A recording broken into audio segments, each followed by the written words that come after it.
না, শুরু করো। Good afternoon. তোমরা সবাই কেমন আছো? হ্যাঁ, আমিও ভালো আছি। আচ্ছা, বলতো আজকের তারিখ কত? 23 তারিখ। আচ্ছা, চলো তোমাদের সঙ্গে আজকে একটু গল্প করি। আচ্ছা, তোমাদের সকলের সামনে গণিত বই আছে নিশ্চয়, এবং প্রত্যেকের সামনে জ্যামিতিক বক্স রয়েছে। তোমরা কি জানো এই গণিত বই, এই জ্যামিতিক বক্স, এইগুলোকে গণিতের ভাষায় কি বলা হয়? হ্যাঁ, এগুলোকে একটা স্পেসিফিক নাম দেওয়া হয়েছে। এই ধরনের জিনিসগুলোকে বলা হয় আয়তঘন। সুতরাং আজকে আমরা যেটা নিয়ে আলোচনা করব সেটা হলো আয়তঘন।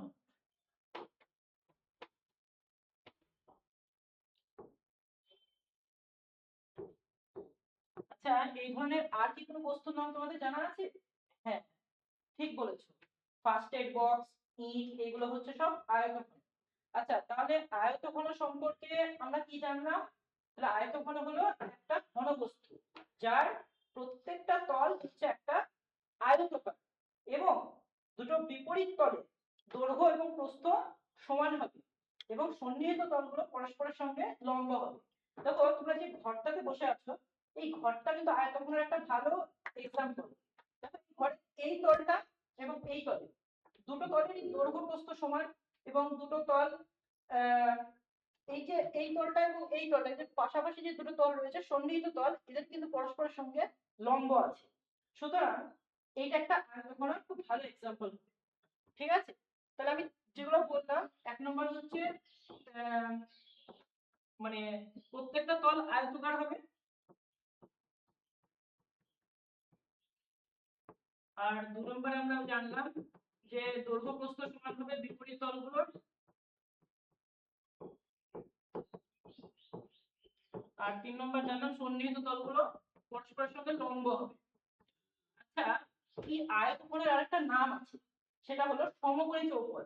আচ্ছা, তোমরা কি কেউ বলতে পারবা যে আয়তঘনকে সমকোণী চৌকোণ কেন বলা হয়? হ্যাঁ রাজু, তুমি ঠিক বলেছো। আয়তঘনকে সমকোণী চৌকোণ বলা হয় এই জন্যই কারণ আয়তঘনের সন্নিহিত তলগুলো পরস্পরের সঙ্গে লম্ব থাকে। আচ্ছা, তুমি বলো তো। হ্যাঁ, কি কোশ্চেন? ও চৌকোণ। চৌকোণ কথার অর্থ হলো একটা জ্যামিতিক চিত্র যেটা ছয়টা তল দ্বারা আবদ্ধ থাকে।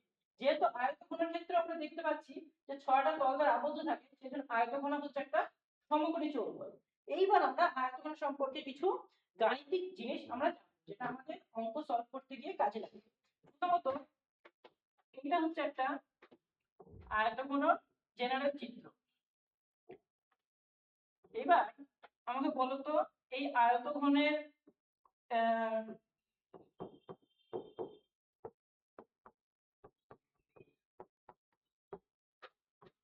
এই যে আয়তঘন সম্পর্কে কিছু জিনিস জানতে হবে, সেটা হচ্ছে এই যে বিন্দুগুলো রয়েছে, এই বিন্দুগুলোকে বলা হয় শীর্ষবিন্দু। তাহলে এরকম বিন্দু কতগুলো রয়েছে টোটাল? 1 2 3 4 5 6 7, 1 2 3 4 5,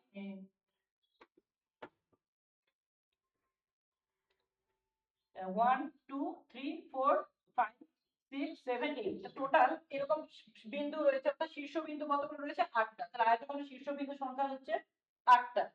আরেকটা জিনিস জানতে হবে, সেটা হচ্ছে আয়তঘনের তল সংখ্যা। সেটা তো আমরা আগেই বললাম যে টোটাল তল সংখ্যা হচ্ছে 6টি। আর একটা জানতে হবে, সেটা হচ্ছে আয়তঘনের ধার সংখ্যা। এইগুলোকে বলা হয় ধার। তো এরকম ধার টোটাল কতগুলো রয়েছে? আমরা যদি কাউন্ট করি তাহলে টোটাল দেখতে পাবো যে ধার সংখ্যা এরকম 12টা রয়েছে। তাহলে আচ্ছা, আজকে সাধারণ কনসেপ্টটা আয়তঘন সম্পর্কে দেওয়া হলো। নেক্সট দিন আমরা এই সম্পর্কিত কিছু অঙ্ক সলভ করব। তো তোমার ঠিক প্রেজেন্টেশন ভালো হয়েছে, স্টুডেন্টের সঙ্গে মানে ইন্টারাকশনটা আছে, ঠিক ঠিক আছে। আর কি বলে যেন, তোমার যখন এক্সাম্পল দেবে, ঠিক আছে, ইট বললে আর কি বলেছিল একটা এক্সাম্পল? ইট বললাম, ফার্স্ট এড বক্স বললাম, জ্যামিতি বক্স বললাম, গণিত বই। ঠিক, গণিত বলছি, এক্সাম্পল গুলো ভালো আছে, ঠিক আছে। এমনি ঠিক আছে, তোমার প্রেজেন্টেশন ঠিকই আছে, বুঝতে পারছো? এরকম বলবো তো? হ্যাঁ, এরকম। আর তুমি লিখতে গিয়ে তোমার টাইম নষ্ট হচ্ছে, হ্যাঁ। অত লেখার যে আজ কি পড়াচ্ছ ওইগুলো আজকে শুরুতে বলেছি যে এই এই পড়াচ্ছি আর এই এই পড়ালাম, ওইগুলোতে টাইম নষ্ট হচ্ছে তোমার, হ্যাঁ। এগুলো লিখবো। না তাই এটা লিখবে, ঠিক আছে, এটা লিখবে, ঠিক আছে, কিন্তু আহ, মানে বেশি কথাটাকে বেশি বলতে হবে তোমার, ঠিক আছে। এমনি ঠিক আছে, প্রেজেন্টেশন খুব ভালো হয়েছে তোমার, হ্যাঁ, ঠিক আছে। এখান থেকে কিছু কোশ্চেন কি করতে পারে